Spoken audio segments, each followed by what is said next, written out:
नमस्कार, आप सभी का हमारे YouTube चैनल पर स्वागत है। आज हम बात करेंगे ओबेसिटी यानी मोटापा। मोटापा क्या है, इसके क्या कारण होते हैं और इसका ट्रीटमेंट क्या होता है। इन्हीं सब बातों की जानकारी देने के लिए आज हमारे साथ हैं आयुर्वेद डॉक्टर मुनीष शर्मा जी। नमस्कार डॉक्टर साहब। नमस्कार लक्ष्मी जी। डॉक्टर साहब, ये मोटापा क्या होता है? देखिए, मोटापा जब शरीर में एक सीमा से ज्यादा आपका वजन बढ़ जाता है तब वो मोटापे की कैटेगरी में आता है। बट ये कैसे पता लगेगा कि हम मोटे हैं, नॉर्मल हैं, ओवरवेट हैं या हम ओबीज हैं? इसके लिए कुछ क्राइटेरिया है कि जैसे आपका बीएमआई अगर 18.5 से 24.9 या हम रफली 25 मानते हैं तो आप हेल्दी कैटेगरी में आते हैं। और 18.5 से नीचे अगर आपका बीएमआई आता है तो आप जो है स्लिम कैटेगरी में या बहुत ही पतली कैटेगरी में आते हैं या बहुत लीन एंड थिन होते हैं। उसी में जब आप 25 से लेके आपका 29 तक बीएमआई जाता है तो आप जो है ओवरवेट में आते हैं। लेकिन अगर आपका बीएमआई 30 से अबव चला जाता है तो आप ओबीज कैटेगरी में आते हैं। इसके अकॉर्डिंग हम डिसाइड करते हैं कि आप जो है वो हेल्दी हैं, थिन है या ओबीज है। This is the criteria by the WHO and the health parameters. व्यक्ति मोटा होता है, महिला पुरुष जिसमें भी ये मोटापे की तरफ इनका शरीर जाता है, तो मैम इसमें इसका क्या कारण होता है? क्या कोई किसी तरह की कोई शरीर में परेशानी होती है या किस तरह से ये मोटापे की तरफ इनका शरीर बढ़ता चला जाता है? देखिए, मोटापे के कई कारण हैं। मोटापे का जो सबसे बड़ा कारण है कि आप क्या खाते हैं, आपकी डाइट कैसी है। आप जो है आप हल्का खाना खाते हैं कि गरिष्ठ भोजन खाते हैं। और एक और कारण होता है कि आप अपनी फिजिकल एक्टिविटी कितनी करते हैं, आपका लाइफस्टाइल कैसा है। तीसरा कारण इसका आता है कि आपके जेनेटिक स्ट्रक्चर कैसा है, आपके माता पिता कैसे हैं, आपके दादा दादी कैसे हैं, आपके बहन भाई कैसे हैं। चौथा कैटेगरी आती है आपका प्रोफेशन क्या है, आप किस तरह का काम करते हैं, आप मेहनत वाला काम करते हैं या टेबल चेयर वाला काम करते हैं या बहुत आराम तलबी वाला काम करते हैं या सिर्फ दिमाग का काम करते हैं जिसमें फिजिकल एक्टिविटी आपकी बहुत कम होती है।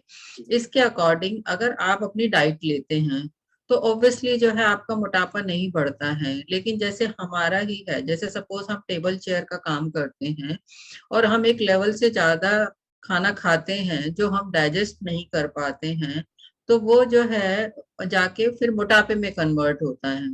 कई बार क्या होता है, आप खाना भी बहुत अच्छा खाते हैं, आपकी फिजिकल एक्टिविटी भी है, लेकिन आपकी एसोसिएटेड कोई डिजीजेस हैं, सपोज कोई बीमारियां हैं आपको, तो उसकी वजह से भी मोटापा आता है। जैसे फीमेल्स में एक जो सबसे बड़ा कारण और बड़ा कॉमन कारण हमको देखने के लिए मिलता है वो होता है पीसीओडी या पीसीओएस, जिसपे भी हमने लास्ट टाइम भी वीडियो बनाई थी, पॉलीसिस्टिक ओवरी सिंड्रोम।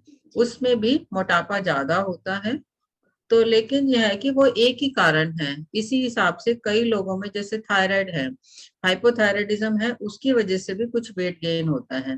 तो इसलिए मोटापे का एक कारण नहीं है, बहुत सारे कारण हैं जो पेशेंट टू पेशेंट वेरी करते हैं और उसके अकॉर्डिंग जो है वो डॉक्टर वो देख के ही बता सकते हैं कि आपने आपके मोटापे का कारण क्या है। जैसे कि एक हाइट को लेकर भी जैसे कहते हैं ना कि किसी की हाइट छोटी है तो उसके अकॉर्डिंग वेट का भी क्या मैम कुछ मायने रखता है या किसी की बड़ी है, मतलब क्या ये चीजें मैम क्या अहम बात होती है? देखिए, क्या होता है कि अगर आपकी हाइट कम है तो ऑब्वियसली अगर आपका वेट कम है तो आप ठीक लगेंगे। लेकिन अगर उसी हाइट में आपका वेट है और उस उतने ही वेट का एक दूसरे लंबी हाइट वाला कोई भी पर्सन है तो ऑब्वियसली वो पतला लगेगा।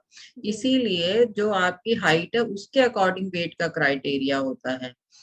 आपके जो है ऐसा नहीं कि 50 किलो के हैं तो आप ओवर वेट हो जाते हैं। आपकी हाइट अगर कम है तो ऑब्वियसली आप ज्यादा लगेंगे, लेकिन अगर वहीं पे आपकी हाइट ज्यादा है तो उसमें आप पतले लगेंगे। इसीलिए ये पर्सन टू पर्सन वेरी करता है। कभी भी ये नहीं कह सकते हैं कि 80 किलो का जो वेट है वो ज्यादा है। डॉक्टर साहब, हम जानना चाहेंगे कि किस तरह की हमें एक्टिविटी अपने दिनचर्या में अपनी किस तरह से हमें शामिल करनी चाहिए, किस तरीके का आहार हमें दिनचर्या में शामिल करना चाहिए? देखिए, इसका बहुत एक सिंपल सा रूल है कि जब भी आप ये चाहते हैं कि मैं बहुत फिट रहूं और आपके पास टाइम नहीं है, सपोज आप जो है ऑफिस जाते हैं और आपकी सुबह 8 से लेके शाम को 5 बजे तक की जॉब है और आपके पास अलग से कोई टाइम नहीं है कि जिसमें आप फिजिकल एक्टिविटी कर सके या एक्सरसाइज कर सके, तो उसका एक बहुत सिंपल सा रूल होता है कि आप जो है हर आधे घंटे में कुछ ना कुछ मूवमेंट कर लीजिए। तो ना चाहते हुए भी शाम तक आप काफी मूवमेंट कर पाएंगे। तो जो भी आपने घर का बना हुआ फ्रेश खाना खाया हुआ है तो वो डाइजेस्ट हो जाएगा और वो मोर और लेस आपको फिट करेगा, ओबीज या ओवरवेट नहीं बनाएगा। बट इन केस अगर आपकी सिटिंग जो है बहुत ज्यादा है, सपोज 4-6 घंटे की सिटिंग है और इस बीच में बिल्कुल भी उठना नहीं होता है, तो आप कितनी भी कम कैलोरीज लेंगे तो भी आपकी टेंडेंसी रहेगी कि वेट गेन हो। तो इसका सबसे बढ़िया रूल ये है कि आप जो है 30 मिनट्स 30-30 ऐसे करके, जो 30 मिनट्स का रूल है ना वो फॉलो कीजिए कि एवरी 30 मिनट्स आपको एक बार अपनी चेयर से उठना है, थोड़ा सा 4-5 स्टेप करने, फिर वापस आके अपना दोबारा काम कर लेना है। अगर आप ये छोटी सी एक्टिविटी भी अपनी लाइफ में इंक्लूड कर लेते हैं तो इससे भी आपको लॉन्ग रन में काफी फायदा होगा। या फिर आप ये मानते हैं कि मेरे पास बिल्कुल भी टाइम नहीं है, तो और कुछ नहीं है, सपोज आप अपनी गाड़ी थोड़ी दूर पार्क कर दीजिए और कोशिश ही कीजिए 5 या 7 मिनट या 10 मिनट मुझे वॉक करके जाना है। तो अगर आप ये छोटी छोटी एक्टिविटीज भी इंक्लूड कर लेंगे तो भी आपको लॉन्ग रन में आपकी फिटनेस में काफी फायदा होगा। जो भी सीजन के अकॉर्डिंग आपके फ्रूट्स आते हैं, सब्जी आती है, वो आप सेवन कीजिए। एक तो क्या होगा, वो कॉस्ट इफेक्टिव रहेंगी, बहुत महंगी नहीं मिलेंगी आपको। दूसरा क्या है कि आपके लिए उनको लेना या खरीदना बहुत आसान हो जाएगा, कोई भी खरीद सकता है, कोई भी अपनी फिटनेस मेंटेन कर सकता है। दूसरा ये है कि आप बहुत पैक्ड फूड या टिन फूड लेते हैं तो उसमें प्रिजर्वेटिव रहते हैं, क्योंकि आपको अगर किसी भी फूड को स्टोर करना है तो कुछ ना कुछ केमिकल ऐड करना पड़ेगा ताकि हम उसकी शेल्फ लाइफ बढ़ा सकें। तो इसलिए कोशिश ये कीजिए कि जो भी फ्रेश खाना बन रहा है, जो भी सीजनल फूड है, जो भी आपका आसपास का है, जिस भी आप बेल्ट को बिलोंग करते हैं, अगर आप साउथ इंडियन है तो आपके लिए इडली डोसा जो है वो आपके लिए बहुत इजी है करना, या आप नॉर्थ इंडियन है तो रोटी सब्जी दाल चावल बहुत इजी है।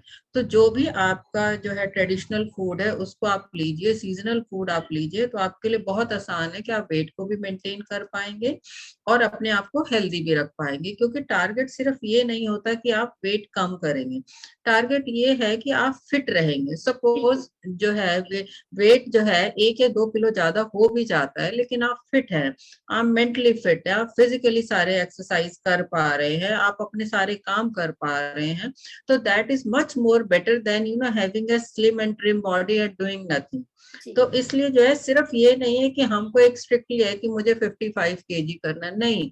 अगर 55 की जगह 57 kg भी हो जाता है और मैं बिल्कुल फिट हूँ, मैं अपने सारे काम कर सकती हूँ, तो I think that is much better than having a lean and thin body. तो इसलिए जस्ट सीजन के अकॉर्डिंग खाइए, अपने लाइफस्टाइल के अकॉर्डिंग खाइए, अपनी प्रकृति के अकॉर्डिंग खाइए। जैसे जो बात प्रकृति वाले हैं, मान लो उनकी पहले ही रुक्ष बॉडी होती है, रुक्ष शीत लघु सुष्मष्टलो अथ विषदा खरा, तो वो लोग अगर घी खाते हैं तो उनके लिए बहुत अच्छा है। वहीं पे जो है मान लो कफ वाले भी उतना ही घी खाएंगे तो ऑब्वियसली उनका मोटापा बढ़ेगा।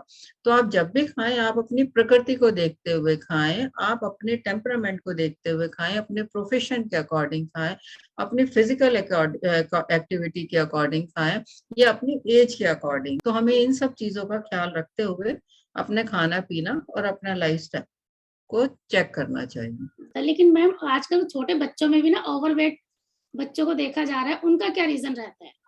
देखिए, ओवरवेट का एक कारण ये है कि कोविड की वजह से जो है इसको लकीली या अनलकीली हम क्या कहें, मतलब this is an problem for all of us कि जो क्लासेस हैं वो भी ऑनलाइन हो रही हैं, वो भी आपके कंप्यूटर या लैपटॉप पे हो रही हैं।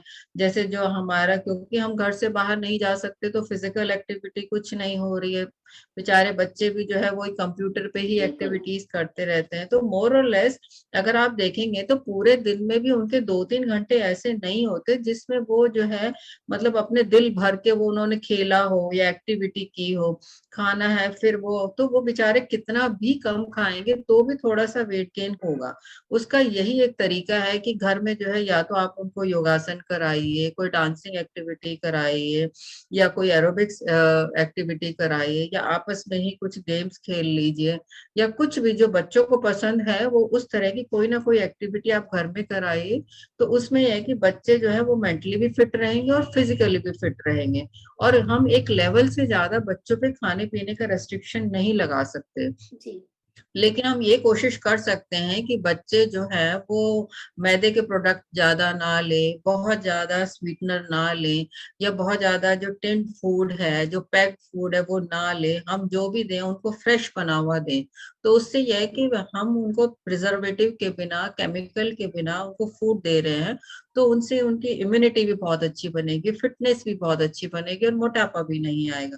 और कहीं ना कहीं एक जो है साइकोलॉजिकल सेटिस्फेक्शन भी होता है कि जब आपकी मदर आपके लिए खाना बना रही है, या घर में कोई भी लेडी या कोई भी आपका फैमिली मेंबर आपके लिए कुकिंग करता है, तो वो बड़े इमोशन के साथ, बहुत फीलिंग के साथ आपके लिए कुकिंग करता है। तो जब आप उस खाने को खाते हैं तो उससे आपकी इम्यूनिटी भी बनेगी और आपको एक सेटिस्फेक्शन भी मिलेगा।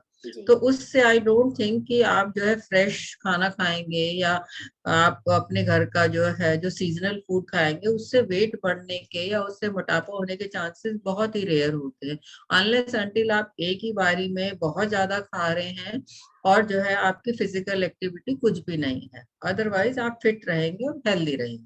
कभी भी आप देखते हैं कि महिला हो या पुरुष हो, उनका जो मोटापा होता है मैम, वो पेट से, कहते हैं ना, पेट सबसे पहले निगाह जाती है कि आप मोटे हो रहे हो, क्यों? क्योंकि पेट मोटा हो रहा है। मैं मोस्टली ज्यादातर यही देखा जाता है।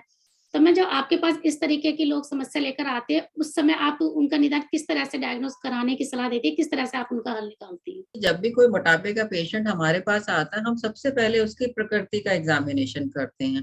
पहले हम ये देखते हैं कि उसकी प्रकृति क्या है, क्योंकि प्रकृति के अकॉर्डिंग ही हम उसको जो है उसका लाइफस्टाइल भी देखेंगे, और उसके खाने पीने का, उसका डिजीज का, सारी चीजों का एग्जामिन करते हैं। इन केस हमें कोई डाउट लगता है डिजीज का, सपोज हमें लगता है थायराइड है, या कोई फीमेल पेशेंट है, हमें ये लगता है कि उसको जो है पीसीओएस हो सकता है, तो अकॉर्डिंगली उसके ब्लड इन्वेस्टिगेशन या अल्ट्रासाउंड किया जाता है, और उसके बाद ही उसको या तो डाइट का बताया जाएगा, या इन केस उसको जरूरत है कि भाई हमें कोई मेडिसिन देनी है, जो आपकी मेडिसिन जो है डिजीज में भी हेल्प करेगी प्लस उसका वेट भी कम करेगी, तो उसमें फिर उसको मेडिसिन दी जाती है। या कई लोगों में क्या होता है कि वो इमोशनली बड़े डिप्राइव्ड होते हैं, बड़े या तो डिप्रेशन में जा रहे हैं, या कुछ बहुत ही लोनली फील कर रहे हैं, उस केस में भी मोटापा ज्यादा देखने को मिलता है।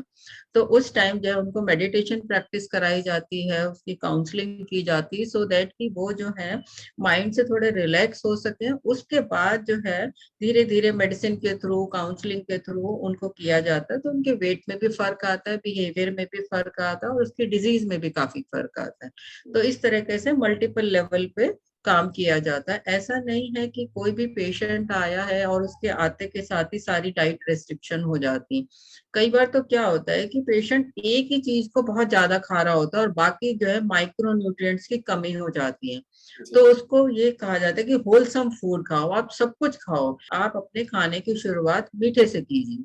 जबकि जनरली हमारे यहाँ कल्चर है कि लोग मीठा लास्ट में खाते हैं, बट आयुर्वेद ये मानता है कि जो भी मधुर रस है वो आप सबसे पहले लीजिए और उससे शुरुआत कीजिए, फिर धीरे धीरे करके सारे छोर से खाएंगे, तो उससे एक तो सेटिस्फेक्शन भी मिलेगा। मान लो मैंने आज सब कुछ खाया, मीठा भी खाया, खट्टा भी खाया, थोड़ा स्पाइसी भी खाया, तो मुझे सेटिस्फेक्शन भी मिलेगा। तो उस तरीके से जब आप भोजन करते हैं तो आपको जो है फिटनेस भी रहेगी और आपका मोटापा भी नहीं बढ़ेगा। तो इस तरीके से पेशेंट का इलाज किया जाता है। जी लक्ष्मी जी। मैम, आम भाषा में लोग जब बात करते हैं मोटापे की, तो ये बोलते हैं कि ठीक है, आपने बासी खाना ज्यादा खाया, जैसे कहते हैं ना, हम रात का बचा हुआ लोग सुबह खा लेते हैं गर्म करके, ये ज्यादा ठंडा पानी का आप प्रयोग कर रहे हैं, या आपने अपने खाने में ज्यादा ही चावल का प्रयोग किया है, या ज्यादा आलू खाने से ये प्रॉब्लम शुरू होती है क्या? मैम, ये बात कहाँ तक सच है? बिल्कुल, ये सही बात है, क्योंकि जब आप फ्रिज का रखा हुआ खाना खाते हैं और दोबारा उसको रीहीट करते हैं तो उसके जो न्यूट्रिएंट्स हैं वो तो सारे खत्म हो जाते हैं। बेसिकली आप पेट भरते हैं लेकिन आपको न्यूट्रिशन तो कुछ नहीं मिलता है।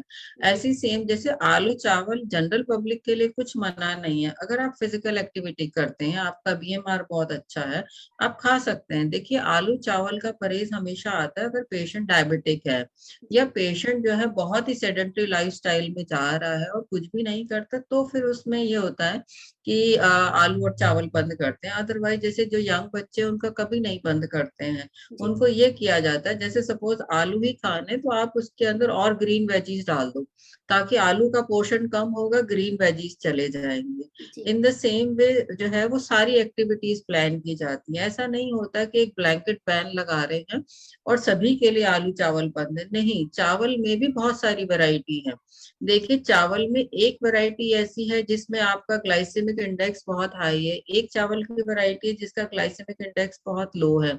इन द सेम वे जैसे व्हीट है, मतलब गेहूं है, इवन जो है गेहूं के अलावा अगर हम बाजरा लेते हैं, जौ लेते हैं, चना लेते हैं, ज्वार लेते हैं, तो वो जो है बहुत कॉम्प्लेक्स कार्बोहाइड्रेट में आ जाते हैं, तो वो खाने में टेस्टी भी लगते हैं, प्लस क्या उनसे वेट लॉस भी बहुत अच्छा होता है। लेकिन किसको कौन सा आहार खाना चाहिए, किसको कितना लेना चाहिए, वो सब जो है फिर वो एक देखने के बाद ही डिसाइड होता है। ऐसा नहीं होता कि सब लोग जो है वो चना ही खाएंगे, जैसे कई लोग है ना, क्योंकि कई लोग चना खाते हैं तो उनको बहुत गैस बनने लग जाती है, कई लोग को बहुत खट्टी डकारें आने लग जाती है। तो ये डिपेंड करता है अपनी आपकी प्रकृति के ऊपर कि आपको कौन सा आहार आपके लिए अच्छा रहेगा, या फिर आपका जन्म कहाँ हुआ है, उसके अकॉर्डिंग भी बहुत सारे आहार जो है आपके लिए साथ में होते हैं या फिर असाथ में होते हैं, मतलब आपके लिए ठीक होते हैं या फिर नहीं होते हैं। इस तरीके से सबका इंडिविजुअल डिसाइड किया जाता है। जी लक्ष्मी जी। अगर किसी महिला या पुरुष को मोटापा हुआ है तो मैम ये शरीर पर किस तरीके से उन लोगों के प्रभाव डालता है? देखिए, जब मोटापा होता है तो ऐसा नहीं है कि सिर्फ हाथ और पैर मोटे हो रहे हैं। जो आपका फैट है वो आपके जैसे जो ऑर्गन है, मान लो लिवर है, स्प्लीन है, किडनी है, उन सब के ऊपर भी वो डिपॉजिट होता है। तो बेसिकली कहीं ना कहीं जो ऑर्गन है उसकी फंक्शनिंग में भी इफेक्ट आता है, वो भी कंप्रेस होते हैं। इसलिए आप देखिए, जिन लोगों का बहुत मोटा पेट है उनको ऐसा नहीं कि सिर्फ मोटा पेट है, चलो कोई बात नहीं, मोटा पेट है तो उसमें जो है ये है कि उनको अपने डे टू डे काम करने में भी जो है प्रॉब्लम होती है, उनको सीढ़ी चढ़ने में भी सांस चढ़ने लग जाता है। ठीक है, ऐसे लोगों में क्या होता है कि खराटे लेने की आदत भी बहुत ज्यादा होती है कि जब वो सोते हैं, क्योंकि जो है इतना वेट है, जब आपकी नेक कंप्रेस होती है तो खराटे भी बहुत आते हैं। और इसी वजह से क्या होता है, कई लोगों को जब मोटापे की वजह से ना, जब उनकी नींद भी जो वो पूरी नहीं हो पाती, क्योंकि बीच में रुक रुक के उनको सांस आती है, जिसको हम स्लीप एपनिया कहते हैं। तो इसलिए मोटापे की वजह से आपको हाइपरटेंशन हो सकता है, कार्डियक प्रॉब्लम हो सकती है, डायबिटीज हो सकती है, स्लीप एपनिया हो सकता है, या फिर जो है और भी एसोसिएटेड प्रॉब्लम हो सकती है, जैसे फीमेल में पीसीओडी का हमने पहले भी डिस्कस किया है कि वो हो सकता है। तो इसलिए, या फिर कई लोगों को क्या होता है, वेट बढ़ गया तो घुटने में भी दर्द आता है, तो कई का ये सजेस्ट किया जाता है कि आप जो अगर थोड़ा सा वेट कम करेंगे तो घुटने का दर्द ऑटोमेटिकली ठीक हो जाएगा। तो वेट जो है वो एक छोटी चीज नहीं है, जब जब शरीर में बढ़ेगा तो ऑब्वियसली कैरी आपको ही करना है इसको, तो जब बढ़ेगा तो इसकी आपकी बहुत सारी प्रॉब्लम्स भी आएंगी। या फिर जैसे छोटे बच्चे हैं, सपोज टीनेजर है, बहुत मोटा हो गया, तो वो इमोशनली भी जो है वो लो फील करने लग जाता है, उसकी अपनी आइडेंटिटी में उसको लगने लग जाता है कि अब मैं स्मार्ट नहीं लगता, या मैं खूबसूरत नहीं हूँ, या मुझे लोग पसंद नहीं करते। तो इस तरह के आइडेंटिटी क्राइसिस भी आते हैं थोड़े से। तो इसलिए जो है, मतलब एक चीज नहीं है, मल्टीपल है जो एक के साथ एक दूसरी जुड़ी हुई है। मैम जानना चाहेंगे, अगर किसी व्यक्ति को या महिला को ये मोटापे की प्रॉब्लम है तो मैम क्या आयुर्वेद में किस तरीके का ट्रीटमेंट आप देते हैं जिससे ये प्रॉब्लम उनकी सॉल्व हो सकती है? देखिए, आयुर्वेद में जब भी मोटापे के लिए कोई पेशेंट आता है तो अगर उसको कोई डिजीज है तो डिजीज के अकॉर्डिंग, जैसे बहुत कॉमन है मेदोहर गुगुल दिया जाता है, बट मेदोहर गुगुल भी आपको किसके साथ खाना है ये बहुत इंपॉर्टेंट है। आपको कौन से क्वाथ के साथ खाना है, इसका अनुपान क्या लेना है, सुबह खाना है, शाम को खाना है, या खाने के बीच में खाना है, इसकी डोज कितनी लेनी है, वो बहुत इंपॉर्टेंट हो जाता है। इसलिए इसमें मेडिसिन भी दी जाती हैं, क्वाथ भी दिए जाते हैं, एक्सरसाइज मतलब आसन भी कराया जाता है, प्राणायाम भी कराया जाता है, इसमें पंचकर्मा भी होता है। और पंचकर्मा में क्या होता है, उद्वर्तन होता है, जो ड्राई पाउडर है उनसे भी मसाज किया जाता है, ऐसी हर्ब्स भी दी जाती हैं जो आपका बीएमआर बढ़ाती हैं। तो मल्टीपल लेवल पे जो है वो ट्रीटमेंट होता है। ऐसा नहीं है कि 2-3 दवाइयां हैं और उसके अकॉर्डिंग जो है सिर्फ दवाइयां खा लो और आपका ठीक हो जाएगा। देखिए, मोटापे का सबसे बढ़िया ट्रीटमेंट क्या है कि आप सबसे पहले अपनी डाइट और लाइफस्टाइल को ठीक कीजिए। यदि वो जो चीजें डाइट और लाइफस्टाइल से ठीक हो जाती हैं ना, वो सबसे बेस्ट होती हैं। और उसके लिए हमें जो है कोशिश ये करनी चाहिए कि हम दवाई ना खाएं जब तक कि बहुत जरूरत ना हो। लेकिन अगर एसोसिएटेड कोई भी डिजीज है, उसकी वजह से मोटापा आ रहा है, तो ऑब्वियसली हमको फिर दवाई खिलानी भी पड़ेगी, बट वो चिकित्सक की देख रेख में खाएंगे तो आपको बीमारी में भी फायदा होगा और आपका मोटापा भी कम होगा और आप हेल्दी भी हो। सुबह मॉर्निंग वॉक करनी चाहिए अगर मान लीजिए हमें अपने को दुरुस्त रखना है, स्वास्थ्य अच्छा रखना है और मोटापे की तरफ नहीं जाना है, क्योंकि मैम महिलाओं को कुछ ज्यादा ही होता है। तो मैं ये जानना चाहती हूँ कि अगर मान लीजिए हमको सुबह मॉर्निंग में नहीं है टाइम और मैं शाम को अगर हम टहलना चाहें कि वही फायदा हमें उस समय भी मिल सकता है जो हमें मॉर्निंग वॉक से मिलता है। अगर आप जैसे अभी आजकल सर्दियां काफी हैं, ठीक है, और हम ये लगता है कि हम सुबह भी नहीं जा सकते हैं, दिन में ऑफिस में होते हैं और शाम को भी नहीं जा सकते। देखिए, अगर शाम को जा सकते हैं बहुत अच्छी बात है, आप जरूर जाइए। इन केस आप नहीं जा सकते हैं तो आप घर में ही या तो म्यूजिक चला के कोई जो है एक्टिविटी कर लीजिए, उससे भी एक्सरसाइज हो जाएगी। और कुछ नहीं है, योगा कर लीजिए। और कुछ नहीं है, अगर आपको ऐसा लगता है कि आपका घर थोड़ा सा बड़ा है तो आप घर में अंदर भी राउंड लगा सकते हैं अगर आप बाहर नहीं जाना चाहते हैं। और इन केस मतलब यू आर लकी कि आपके आसपास पार्क है या सोसाइटी है, तो आप जो है शाम के टाइम भी वॉक कर सकते हैं। और कोशिश कीजिए, सपोज मान लो आपने 3 दिन बहुत गरिष्ठ भोजन खाया है, बहुत अच्छा अच्छा खाना खाया है, तो आप जो है एक दिन का फास्ट रख लीजिए। फास्ट रखने का मतलब ऐसा नहीं कि बिल्कुल भूखा रहना है। फास्ट रखने का मतलब है कि जैसे आजकल सर्दियां हैं तो गाजर है, मूली है, खीरा है, टमाटर, जो भी सब्जी आप कच्ची खा सकते हैं आप वो खाइए। खूब पानी पीजिए। तो आप अगर एक दिन ऐसे हफ्ते में कर लेंगे तो इनकेस आपका थोड़ा बहुत भी बढ़ता है तो वो साथ के साथ बैलेंस हो जाएगा। तो इस तरीके से भी आप छोटी छोटी एक्टिविटीज से भी अपने वेट को बैलेंस कर सकते हैं और अपने आप को फिट रख सकते हैं। जैसा कि मैम ने बताया कि अगर आपका वेट 1-2 किलो ऊपर है तो उसमें चिंता करने की जरूरत नहीं है। अगर हाँ ओवर वेट आप जा रहे हैं और उनका कोई भी कारण मैम ने जो हमें बताए हैं कि किसी भी तरीके की अंदर शरीर में प्रॉब्लम हो सकती है, तो पहले आप डायग्नोज कराइए। तो मैम आपने हमें मोटापे के ऊपर इतनी अच्छी जानकारी दी, उससे कैसे बचा जा सकता है और किस तरीके से हमें एक्सरसाइज या अपनी एक्टिविटी को उसमें शामिल करना है, किस तरीके से हमें आहार लेना है, इन सब की जानकारी देने के लिए आपका बहुत बहुत धन्यवाद। नमस्कार। नमस्कार Lakshmi ji, thank you so much.